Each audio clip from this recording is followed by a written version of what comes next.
Revista Justiça. Entrevista.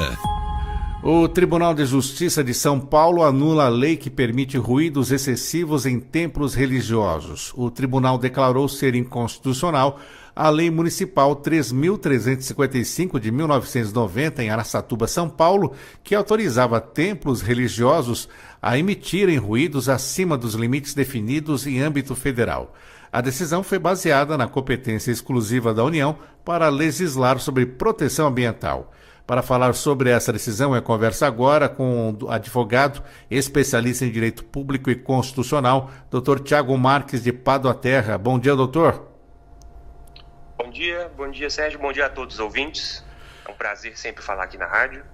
Doutor Tiago, o relator do caso desta ação, ele mencionou a DPF 567, que trata justamente da suplementação legislativa por municípios em matérias ambientais. Como essa decisão, então, do STF influencia em casos como esse que estamos analisando lá em Araçatuba? Essa decisão do STF, ela diz o seguinte: existe a competência da União e dos estados de legislar sobre o meio ambiente, e os municípios eles podem suplementar essa legislação desde que, de acordo ali com as circunstâncias, com o contexto local do municipal, eles podem suplementar essa legislação de forma que, se necessário, eles podem até apresentar limites mais rígidos para essa proteção ambiental. Se a legislação municipal estabelece um limite, o município pode prever um limite mais rígido, né, mais protetivo ao ambiente, né, de acordo com o contexto municipal da localidade. Porém, nunca de forma mais flexível. Ele tem que respeitar o limite mínimo ambiental, protecionista ambiental, que foi estabelecido pela normativa federal ou estadual. O STF diz isso nessa decisão. Então, o TJSP reafirmou isso, que não pode ser mais brando do que a legislação federal, somente mais rígido. Dessa forma foi declarada a inconstitucionalidade, porque a lei municipal permitia ruídos maiores, né, ou seja, poluição sonora maior do que aquela prevista na normativa federal. Dr. Tiago Marques, quais são então os principais desafios ao harmonizar normas federais, estaduais e municipais sobre o meio ambiente, especialmente quando há interesses locais conflitantes, como por exemplo a liberdade religiosa? Como é possível até equilibrar o direito fundamental à liberdade de culto e até a necessidade de preservar o meio ambiente ecologicamente equilibrado, que também é garantido pela Constituição? Quanto conflito, né? Certo.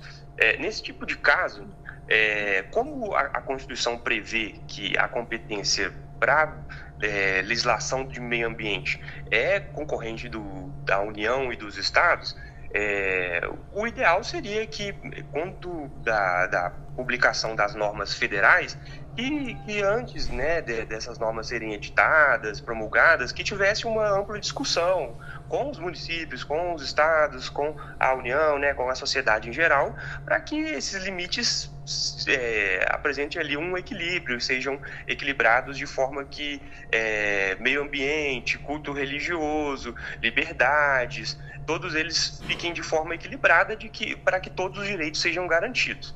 Então, o ideal é que essa norma federal seja bem discutida antes de ser promulgada, né, de forma que atenda a todos, sem restringir nenhum direito, sem prejudicar o meio ambiente, e que os municípios se atentem a esses limites, né, porque, respeitando a Constituição, o limite federal não poderá ser modificado, ele é a base, ele pode ser até mais rígido, a lei municipal pode criar um limite mais rígido para proteger ali o seu ambiente local, mas nunca abaixo daquele limite proposto pela União.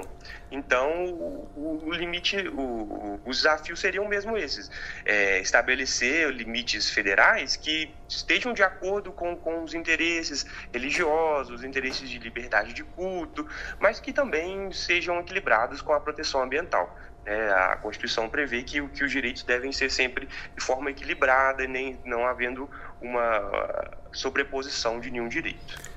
Doutor Tiago, essa decisão do Tribunal de Justiça de São Paulo, ela pode até criar um precedente para outros municípios paulistas que possuem legislações semelhantes a essa de Araçatuba? Com certeza. Porque declarando a inconstitucionalidade de uma lei como essa, fica muito mais, cria um precedente para que outras ações parecidas, né, de inconstitucionalidade possam ser propostas pelos atores competentes. Então, seria muito mais fácil a tramitação de uma ação dessa, né, se daria esse precedente.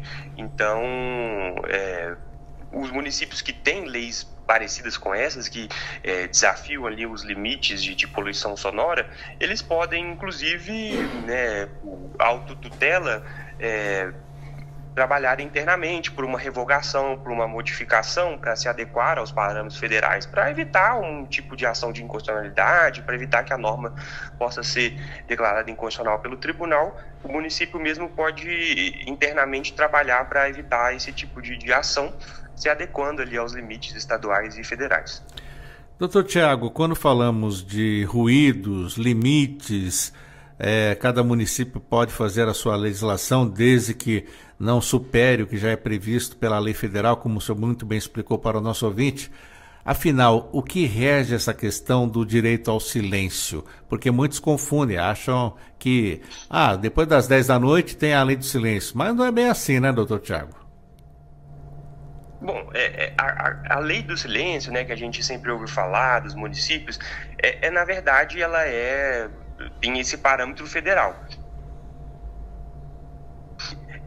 Questões um pouco mais técnicas, por exemplo, o que é uma área comercial, o que é uma área de habitação, o que é uma área mista, né? Esses critérios estão previstos nas normas federais, mas eles não são delimitados em todas as cidades. Então, o município pode estabelecer algumas áreas ali da cidade que teriam um limite maior por serem áreas de comércio ou áreas habitacionais, né, de residência, que aí o limite é menor. Então, o município tem uma certa margem de trabalho, ele pode suplementar essa legislação, mas ele não pode inventar decibéis, limites de ruídos, né, de qual que é o limite. Ele tem que partir de um parâmetro. Então, essas leis do silêncio que a gente tem nos municípios, elas partem de parâmetros técnicos que são essas das NBRs, da Resolução Federal,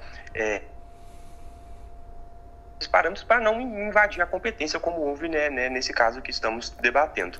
Então, os municípios, eles suplementam essas leis, eles podem criar ali parâmetros locais, parâmetros do contexto da cidade, como que eu havia citado, mas eles não podem inventar limites de ruídos. Isso mesmo tem que ser respeitado a normativa federal. Conversamos com o Dr. Tiago Marques de Pádua Terra, advogado especialista em Direito Público e Constitucional. Ele analisou a decisão do TJ de São Paulo, que anulou uma lei que permite ruídos excessivos em templos religiosos. O tribunal declarou ser inconstitucional uma lei municipal de Araçatuba que autorizava templos religiosos a emitirem ruídos acima dos limites definidos em âmbito federal. Dr. Tiago, obrigado pela atenção com a Rádio Justiça. Até a próxima. Eu que agradeço. É um prazer. Até a próxima. Agora em Brasília, 7h51.